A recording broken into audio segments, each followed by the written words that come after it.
नमस्कार दोस्तों, स्वागत है आपका आज के मुख्य समाचार में, जिसमें सबसे पहली और बड़ी खबर में आपको बताएंगे कि सुप्रीम कोर्ट ने वक्फ कानून पर केंद्र को जवाब दाखिल करने के लिए 7 दिन का दिया समय। तब तक डीनोटिफिकेशन और नई नियुक्तियों पर लगा दी रोक।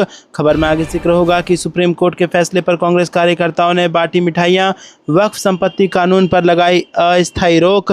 खबर में आगे जिक्र होगा कि बिहार में विपक्ष की बड़ी बैठक, तेजस्वी यादव बोले विधानसभा चुनाव के लिए महागठबंधन पूरी तरीके से है मजबूत। आगे जिक्र होगा कि पीएम मोदी से लेकर मीडिया तक को नियंत्रित कर लड़ेंगे बिहार चुनाव, कांग्रेस ने बताई अपनी पूरी तैयारी। और इसी के साथ आगे जिक्र होगा कि अखिलेश यादव की सुरक्षा बढ़ाए जाने की मांग, वाराणसी में सपा जनों ने सौंपा पत्रक। और इसी के साथ बोले कि बीजेपी है नाकाम। दोस्तों, हर एक खबर की गहराई में आपको ले जाएंगे, लेकिन उससे पहले अगर आपको भी ऐसा लगता है कि सुप्रीम कोर्ट ने जो अस्थायी रोक लगाई है वक्फ संपत्ति कानून पर वो स्वागत योग्य है, तो वीडियो में यस जरूर कमेंट में लिखिएगा और वीडियो को लाइक करके ज़्यादा शेयर जरूर कीजिएगा। दोस्तों, रुक करते हैं सबसे पहली और बड़ी खबर की तरफ। सुप्रीम कोर्ट ने वक्फ कानून पर केंद्र को जवाब दाखिल करने के लिए 7 दिन का समय दिया है और तब तक डीनोटिफिकेशन और नई नियुक्तियों पर रोक लगा दी है। जी हाँ दोस्तों, वक्फ संशोधन कानून को चुनौती देने वाली याचिकाओं पर दूसरे दिन सुनवाई करते हुए सुप्रीम कोर्ट ने अंतरिम आदेश दिया है। अंतरिम आदेश के मुताबिक सरकार को जवाब दाखिल करने के लिए 7 दिन का समय मिला है।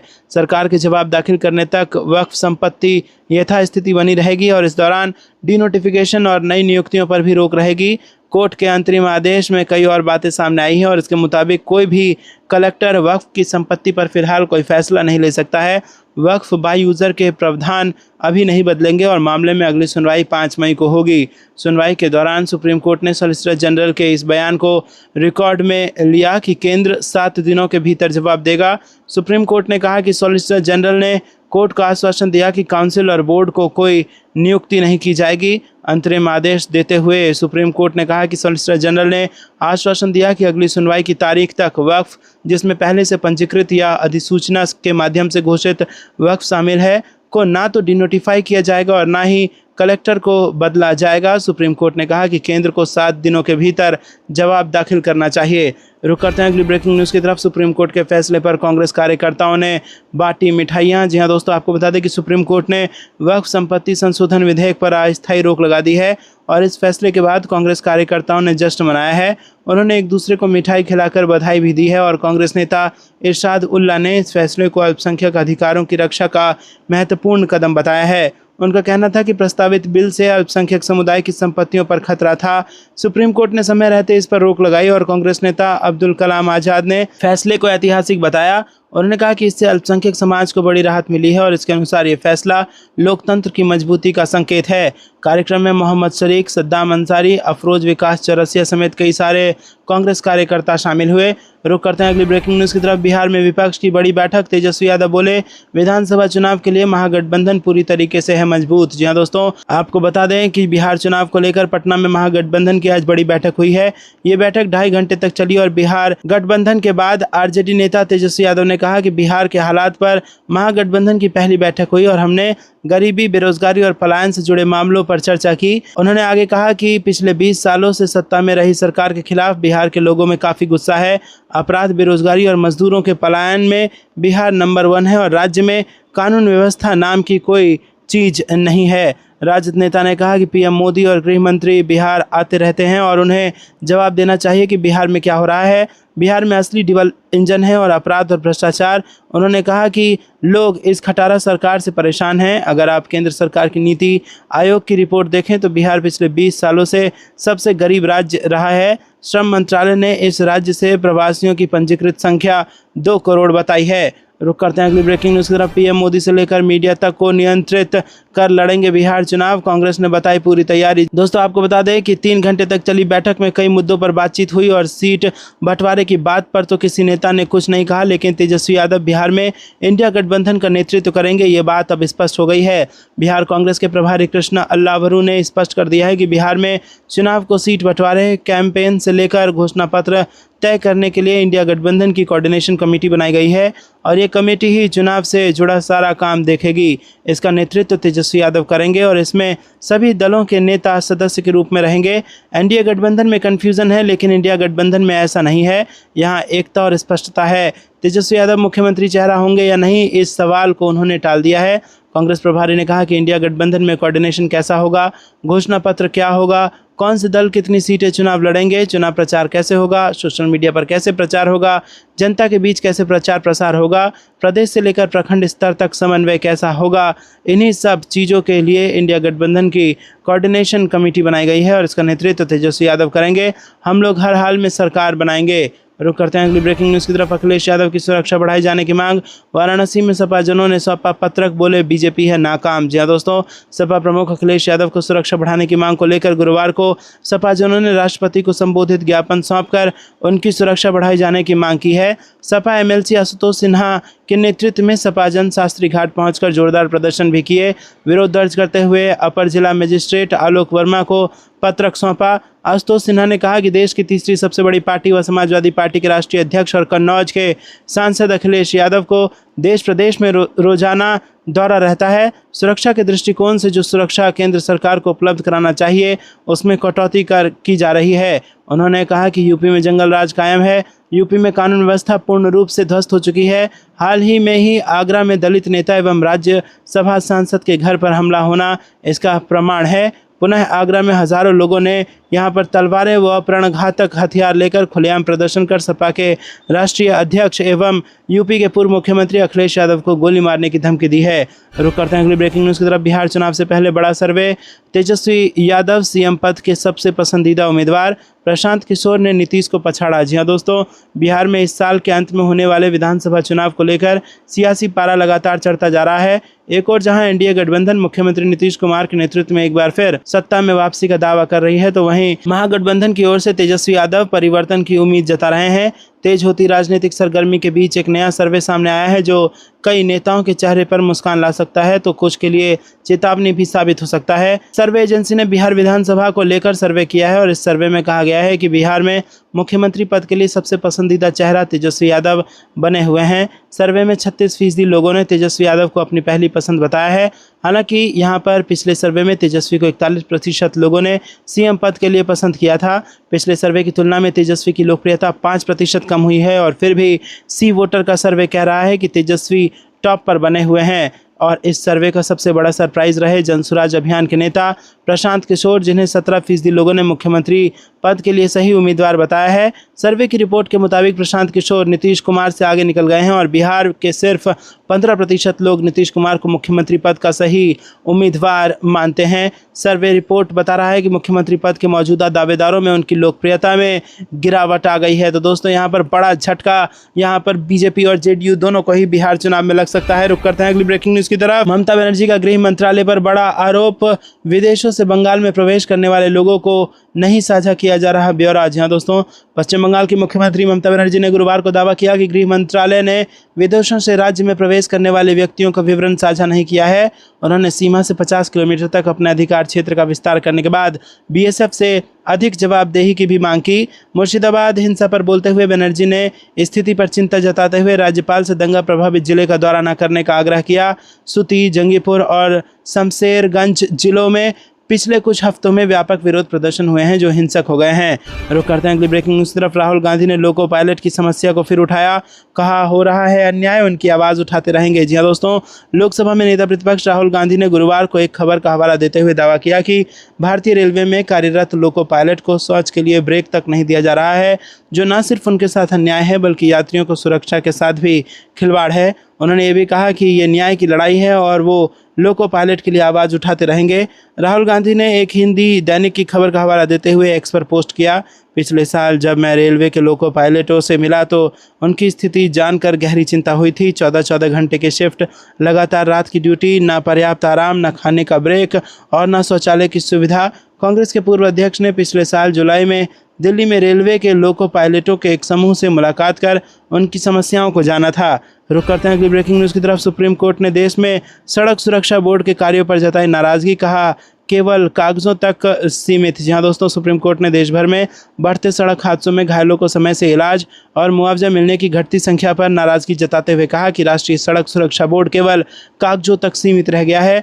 कोर्ट ने कहा कि अब तक इसके अध्यक्ष और सदस्यों की नियुक्ति भी नहीं हुई है और सरकार की उदासीनता को लेकर दूसरा मुद्दा ये भी है कि बोर्ड की सिफारिशों को लागू करने की प्रक्रिया क्या होगी, ये अब तक स्पष्ट नहीं है। कोर्ट की इस टिप्पणी पर सफाई देते हुए अतिरिक्त सॉलिसिटर जनरल ने कहा कि बोर्ड के इन पदों को भरने के लिए विज्ञापन 2019 में जारी किया गया था और नियुक्तियों को मंत्रिमंडलीय नियुक्ति समिति द्वारा अनुमोदित किया जाना था, लेकिन अब तक कोई उपयुक्त उम्मीदवार नहीं मिला। दोस्तों, आपको बता दें कि हिट एंड रन दुर्घटनाओं पर जनहित याचिका पर सुनवाई करते हुए सरकारों के रवैये से नाराज सुप्रीम कोर्ट ने कहा कि यह एक महत्वपूर्ण मुद्दा है जिसे याचिकाकर्ताओं ने उठाया है। देश में विभिन्न कारणों से सड़क दुर्घटनाएं बढ़ रही हैं और सड़क दुर्घटना पीड़ितों को तुरंत सहायता नहीं मिल पाती है। ऐसे मामले भी हैं जहां पीड़ित घायल नहीं होते लेकिन वाहन में फंस जाते हैं। आपको क्या कुछ लगता है दोस्तों, कमेंट में जरूर बताइए। वीडियो को लाइक नहीं किया तो लाइक जरूर कीजिएगा।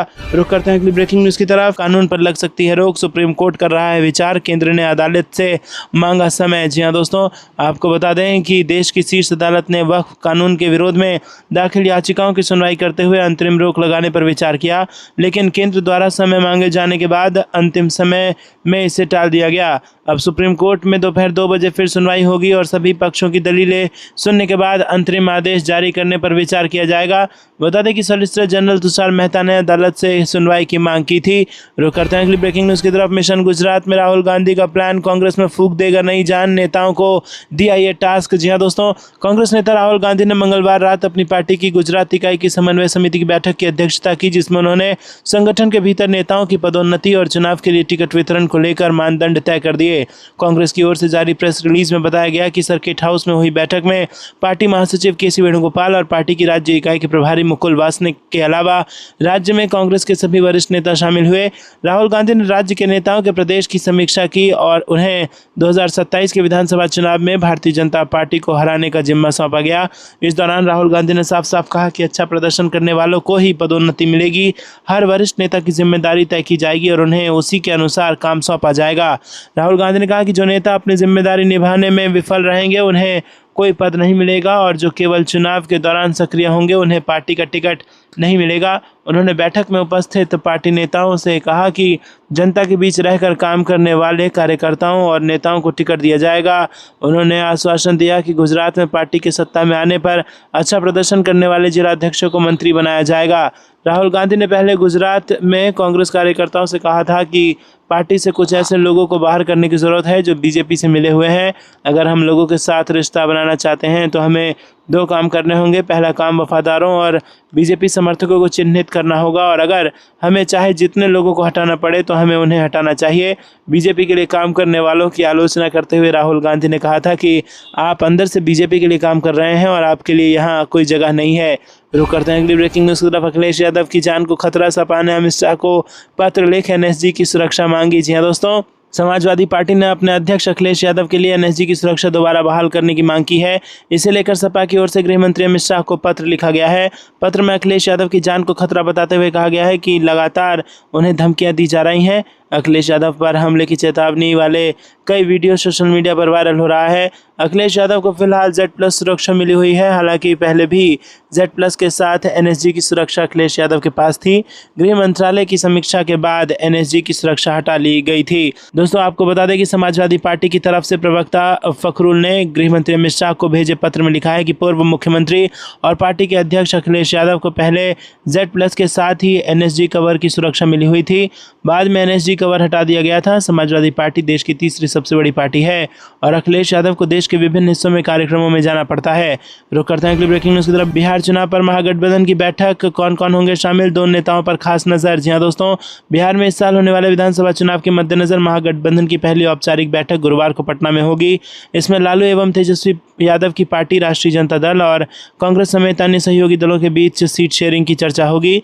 इसके अलावा चुनाव प्रचार का स्वरूप एवं सीएम कैंडिडेट जैसे अन्य मुद्दों पर भी बात हो सकती है। महागठबंधन की इस बैठक में आरजेडी, कांग्रेस के अलावा तीनों वाम दल के शामिल होने की पूरी संभावना है। इसके अलावा 2 अन्य पार्टियों के प्रमुख भी इस बैठक में हिस्सा ले सकते हैं। इसमें रालोजपा के अध्यक्ष पशुपति पारस और वीआईपी सुप्रीमो मुकेश सहनी का नाम शामिल है और इन दोनों नेताओं पर विशेष नजर रहेगी।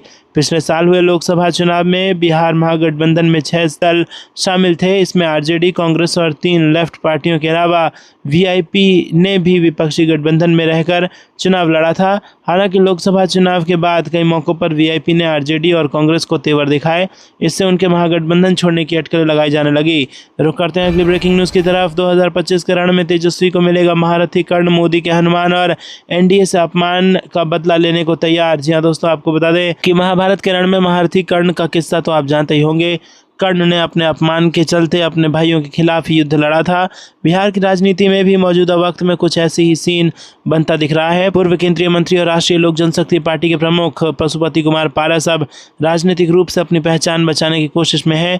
एनडीए से नाता तोड़ने के बाद उन्होंने पिछले लोकसभा चुनावों में अपमान का हवाला दिया, क्योंकि उन्हें बिहार से चुनाव लड़ने के लिए एक भी टिकट नहीं दिया गया था। अब वो राष्ट्रीय जनता दल के नेतृत्व वाले महागठबंधन में शामिल हो सकते हैं। आरजेडी सूत्रों के अनुसार महागठबंधन आगामी विधानसभा चुनावों में आरएलजेपी को कुछ सीटें दे सकता है। आरजेडी का मानना है कि पारस लोजपा नेता चिराग पासवान के वोट बैंक में सेंध लगा सकते हैं, खासकर पासवान समुदाय के सदस्यों के बीच। रुक करते हैं अगली ब्रेकिंग न्यूज़ की तरफ। इसी मिट्टी की पैदाइश है उर्दू, मुस्लिम धर्म से जोड़ना गलत, सुप्रीम कोर्ट का ऐतिहासिक फैसला। जी हाँ दोस्तों, सुप्रीम कोर्ट ने मंगलवार को महाराष्ट्र के अकोला जिले में पातुर नगर परिषद के साइन बोर्ड पर उर्दू भाषा के इस्तेमाल को बरकरार रखते हुए एक महत्वपूर्ण फैसला सुनाया। कोर्ट ने कहा कि भाषा संस्कृति का हिस्सा है और इसे लोगों को बांटने का कारण नहीं बनना चाहिए। साथ ही उर्दू को गंगा जमुनी तहजीब का बेहतर नमूना बताते हुए इसे भारत में जन्मी भाषा करार दिया गया। जस्टिस सुधांशु धुलिया और जस्टिस के विनोद चंद्रन की पीठ ने पातुर नगर परिषद की पूर्व पार्षद वर्षाताई संजय बागड़े की याचिका को खारिज कर दिया। याचिकाकर्ता ने साइन बोर्ड पर उर्दू भाषा के उपयोग को चुनौती दी थी और दावा किया था कि महाराष्ट्र स्थानीय प्राधिकरण अधिनियम 2022 के तहत केवल मराठी का उपयोग होना चाहिए। पीठ ने कहा कि भाषा किसी धर्म की नहीं होती, वो किसी समुदाय, क्षेत्र और लोगों की होती है। रुक करते हैं अगली ब्रेकिंग न्यूज़ की तरफ। करनी सेना के धमकी देने पर अखिलेश यादव बोले, हम डरने वाले नहीं हैं, आगरा जाएंगे। जी हाँ दोस्तों, सपा अध्यक्ष अखिलेश यादव ने कहा कि यूपी में कानून व्यवस्था जीरो है, उद्योगपति डरे हुए हैं, वो सरकार से सवाल नहीं कर सकते हैं। $1 ट्रिलियन की इकोनॉमी सिर्फ एक सपना है। अखिलेश यादव आगरा में करनी सेना के प्रदर्शन और सपा नेताओं को धमकी देने के सवाल पर जवाब दे रहे थे। उन्होंने कहा कि जो डरपोक हैं वो एनएसजी रखे हैं, मुझे एनएसजी वापस हटने से कोई मलाल नहीं है। हम लोग महाराजाओं के खिलाफ नहीं हैं, राजा की कोई जाति नहीं होती। हम आगरा जाएंगे और हम डरने वाले नहीं हैं। रुक करते हैं अगली ब्रेकिंग न्यूज़ की तरफ। गर्मी के कहर से मिलेगी राहत, आ रहा नया वेस्टर्न डिस्टर्बेंस, जमकर बरसेंगे बादल। जी हाँ दोस्तों, देश भर में गर्मी का कहर देखने को मिल रहा है। राजस्थान में 18 अप्रैल और गुजरात में 17 अप्रैल तक मौसम विभाग ने हीट वेव की चेतावनी जारी की है और इसी बीच पश्चिमी हिमालयी क्षेत्र में गर्मी से राहत मिलने की संभावना है, क्योंकि वेस्टर्न डिस्टर्बेंस दस्तक देने जा रही है, जिसकी वजह से 16 से 20 अप्रैल के बीच खूब बारिश होगी। इसमें से 18 और 19 अप्रैल को काफ़ी तेज़ बरसात का अलर्ट है। वहीं उत्तर पश्चिम भारत में के मैदानी इलाकों में भी 18 से 20 अप्रैल के बीच भारी बारिश, आंधी तूफान और बिजली कड़कने की चेतावनी जारी की गई है। दोस्तों, पिछले 24 घंटे के मौसम की बात करें तो तमिलनाडु, पुडुचेरी, कराईकल, इंटीरियर कर्नाटक, तटीय आंध्र प्रदेश और यनम के साथ रायलसीमा, तेलंगाना, असम, मेघालय, उड़ीसा, विदर्भ, छत्तीसगढ़, सब हिमालयी पश्चिम बंगाल, सिक्किम, झारखंड में आंधी तूफान देखा गया और इसके अलावा तेलंगाना, विदर्भ, छत्तीसगढ़, असम और मेघालय में ओले गिरे। वहीं उड़ीसा में भारी बरसात रिकॉर्ड की गई है। मौसम विभाग के पूर्वानुमान है कि पूर्वोत्तर भारत में अगले 5 दिनों तक बारिश होगी। साथ ही 40 से 50 किलोमीटर प्रति घंटे की रफ्तार से हवाएं चलेंगी। विदर्भ, छत्तीसगढ़ में भी 16 से 20 अप्रैल के बीच बारिश, आंधी तूफान का अलर्ट जारी किया गया है और इसके अलावा बिहार में 17, असम, मेघालय में 17, 20, 22 और अरुणाचल प्रदेश में भी 20-22 अप्रैल के बीच भारी बरसात देखने को मिलेगी। रुक करते हैं अगली ब्रेकिंग न्यूज़ की तरफ। गाजियाबाद कमिश्नर अजय मिश्रा के ट्रांसफ़र पर बजे ढोल, विधायक नंदकिशोर गुर्जर ने खोला था मोर्चा। जी हाँ दोस्तों, आपको बता दें कि योगी सरकार ने गाजियाबाद के पुलिस कमिश्नर अजय कुमार मिश्रा का तबादला कर दिया है। मिश्रा को अब प्रयागराज रेंज का आईजी बनाया गया है और उनकी जगह पर आगरा के पुलिस कमिश्नर जे रविंद्र गौड़ को गाजियाबाद का नया पुलिस कमिश्नर बनाया गया है। अजय कुमार मिश्रा के तबादले के बाद लोनी विधायक नंदकिशोर गुर्जर के आवास पर समर्थकों ने ढोल की थाप पर जमकर डांस किया। पिछले 1 साल में अजय कुमार मिश्रा और नंदकिशोर गुर्जर के बीच कई मुद्दों को लेकर ठन चुकी थी। गुर्जर ने मुख्यमंत्री योगी आदित्यनाथ तक से अजय मिश्रा की शिकायत की थी। अपने 2.5 साल के कार्यकाल में अजय मिश्रा कई बार विवादों में आए। बीजेपी विधायक नंदकिशोर गुर्जर ने तो उनके खिलाफ मोर्चा खोल दिया था। कलश यात्रा के दौरान बीजेपी विधायक की पुलिस से हाथापाई हो गई थी और उनके कपड़े भी फट गए थे। विधायक अपने समर्थकों के साथ धरने पर बैठ गए थे और अजय कुमार मिश्रा का डासना मंदिर के प्रमुख यति नरसिंहानंद से भी विवाद हो चुका था और एक हफ्ते पहले ही मंदिर में जूना अखाड़े की सबसे बड़ी कार्यकारिणी की बैठक भी हुई थी। आपको क्या कुछ लगता है दोस्तों, कमेंट में जरूर बताइए। वीडियो को लाइक नहीं किया तो लाइक जरूर कीजिएगा। रुक करते हैं अगली ब्रेकिंग न्यूज़ की तरफ, जहां पर आपको बता दें कि वक्फ की जमीन खाली करो, 150 परिवारों को दरगाह ने दिया बेदखली का नोटिस। जी दोस्तों, तमिलनाडु के वेल्लोर जिले से एक चौंकाने वाला मामला सामने आया है। यहाँ कट्टू कोल्लई गांव में लगभग 150 परिवारों पर आरोप लगाया गया है कि वो वक्फ संपत्ति पर अवैध कब्जा करके रह रहे हैं। इसके लिए एक दरगाह ने उन्हें बेदखली का नोटिस भी जारी कर दिया है, जिसके बाद गांव में तनाव की स्थिति बन गई है। इन नोटिसों के जवाब में कांग्रेस विधायक हसन मौलाना ने ग्रामीणों को भरोसा दिलाया है कि किसी को भी गांव से बेदखल नहीं किया जाएगा। हालांकि मौलाना ने यह भी स्पष्ट किया है कि अगर वक्फ बोर्ड के पास जमीन से जुड़े कानूनी दस्तावेज हैं और उनकी वैधता सिद्ध होती है तो ग्रामीणों को थोड़ा किराया देना पड़ सकता है।